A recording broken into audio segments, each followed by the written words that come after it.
Hello everyone, स्वागत है आप सभी का हमारे यूट्यूब चैनल में। आज के इस वीडियो में हम कक्षा 10 मैथ का प्रश्नावली 1.1 सॉल्व करने वाले हैं। तो आइए बिना टाइम वेस्ट करते हुए प्रश्नों को सॉल्व करते हैं। तो आज के इस वीडियो का पहला प्रश्न है और प्रश्नावली 1.1 का पहला प्रश्न है, निम्नलिखित संख्याओं का एचसीएफ ज्ञात करने के लिए यूक्लिड विभाजन एल्गोरिथ्म का प्रयोग कीजिए। इसमें पहला प्रश्न है 135 और 225। 135 और 225। तो इसके लिए सबसे पहले हम क्या करेंगे, इनमें से बड़ी संख्या चुनेंगे। तो बड़ी संख्या कौन है, 225 है। तो यहाँ पर हम लिखेंगे चूँकि, पहले यहाँ पर लिख दिया जाए हल। इसके बाद यहाँ पर हम लिखेंगे चूँकि इसमें दोनों में से बड़ी कौन है, 225। चूँकि 225 बड़ी है 135 से, अतः 135वां 225 पर यूक्लिड विभाजन एल्गोरिथ्म लागू करने पर, यूक्लिड एल्गोरिथ्म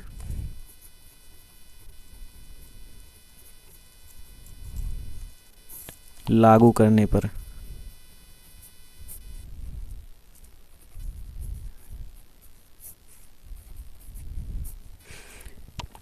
यहाँ पर एक बार देख लीजिए। तो यहाँ पर हमने क्या किया है, इस दोनों में से सबसे बड़ी संख्या चुन लिया है और दोनों में सबसे बड़ी संख्या कौन है, 225 है, जो 135 से बड़ी है। तो यहाँ पर हमने लिख दिया है चूँकि 225 बड़ी है 135 से, अतः 135 व 225 पर यूक्लिड विभाजन एल्गोरिथ्म लागू करने पर। तो अगर इसलिए यहाँ पर इसे हम C माने और इसे D माने तो यूक्लिड विभाजन एल्गोरिथ्म क्या हो जाएगा, C बराबर DQ प्लस R, इसी फार्म का होता है। तो यहाँ पर हम C बराबर कितना रखेंगे, 225।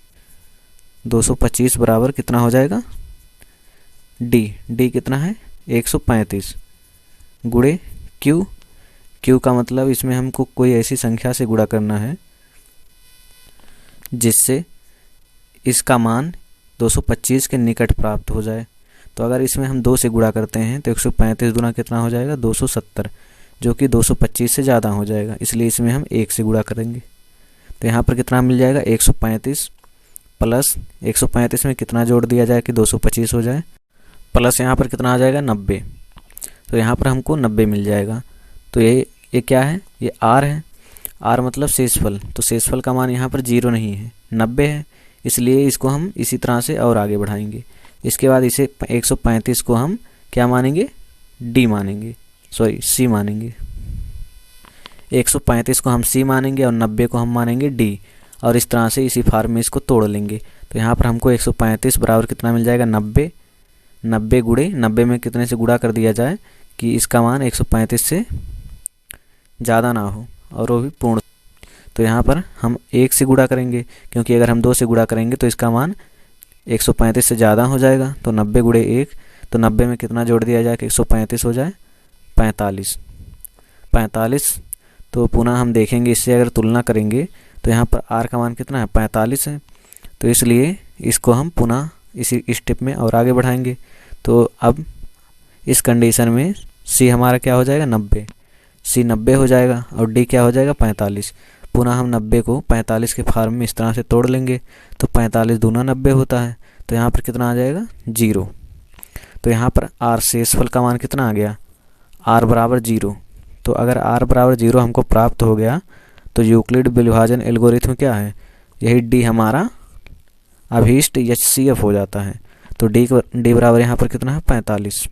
तो इसलिए हम लिख देंगे चूँकि R बराबर 0 है, अतः 135 व 225 का एचसीएफ कितना है, 45। यही हमारा आंसर हो जाएगा। इसके बाद इसी तरह से हम इसी का दूसरा पार्ट सॉल्व करेंगे, और इसी तरह से इसका दूसरा पार्ट है 196 और 3 8 2 2 0 38,220। तो इन दोनों का हमको लासा निकालना है यूक्लिड विभाजन परिमेयिका को लागू करके। तो सबसे पहले क्या करेंगे, हम दोनों में देखेंगे बड़ी संख्या क्या है। तो इसमें बड़ी संख्या क्या है, ये है 38,220। तो इसे हम क्या मान लेंगे, C, और ये छोटी संख्या है, इसे हम D मान लेंगे। इसके बाद यहाँ पर हम लिख देंगे हल। तो इसके लिए हम क्या करेंगे, यहाँ पर लिखेंगे चूँकि C बड़ा है D से, या लिख सकते हैं यहाँ पर 38220 बड़ा है 196 से। इसलिए हम इस पर क्या करेंगे, यूक्लिड विभाजन एल्गोरिथम लागू करेंगे। अतः यूक्लिड विभाजन एल्गोरिथम लागू करने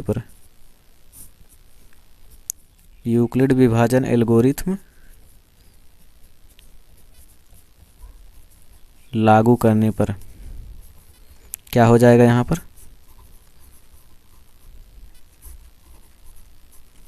हमने यहाँ पर क्या माना, हमने दोनों में से सबसे बड़ी संख्या पहले चुन लिया है, उसे C नाम दे दिया और छोटी संख्या को D। तो यहाँ पर हमने लिख दिया चूँकि C बड़ा है D से, या 38,220 बड़ा है 196 से, अतः इस पर हम यूक्लिड विभाजन एल्गोरिथम लागू करेंगे। और होता क्या है, C बराबर DQ प्लस R, यही होता है। तो यहाँ पर C बराबर कितना हमने माना है, 38,220। तो यहाँ पर हम लिख देंगे 38,220 बराबर क्या हो जाएगा, इसी को हम D के फॉर्म में तोड़ लेंगे। तो D कितना है, 196 है, 196 लिख देंगे गुणे। इसके बाद इसमें हम कोई ऐसी संख्या चुनेंगे कि इसका 196 में गुणा करने पर इसके पास वाली संख्या प्राप्त हो जाए या यही संख्या आ जाए। तो इसमें हम अगर 195 से गुणा करते हैं, 195 से इस तरह से यहाँ पर गुणा कर लिया जाए, 196 195, 5 छक 30 हो जाएगा, 5 9 45, 3 48, 5 एकम 5,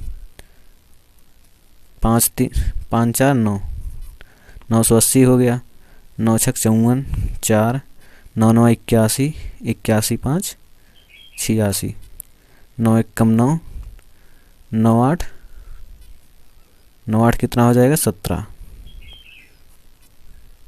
इसके बाद 196 उतार देंगे इसी तरह से, 196।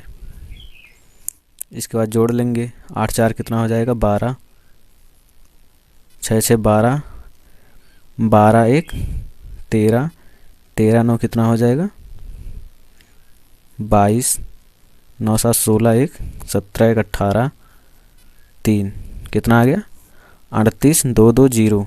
तो यहाँ पर 38,220 प्राप्त हो रहा है।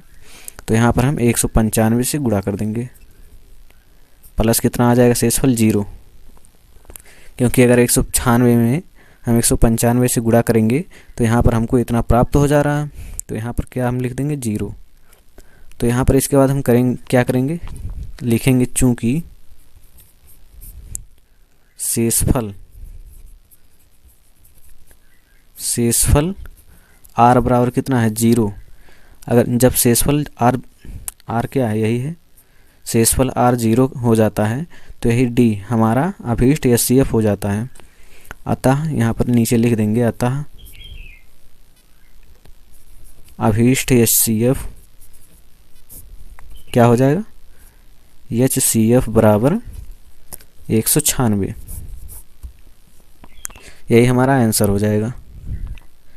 इसके बाद हम सॉल्व करेंगे इसी का तीसरा पार्ट, और इसी तरह से इसका तीसरा पार्ट है 867 तथा 255।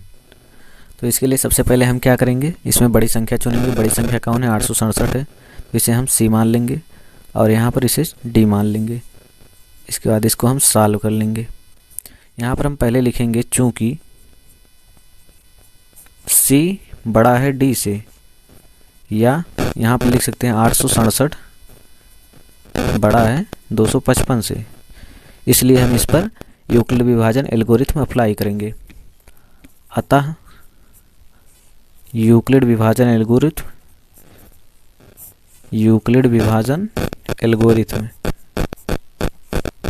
लागू करने पर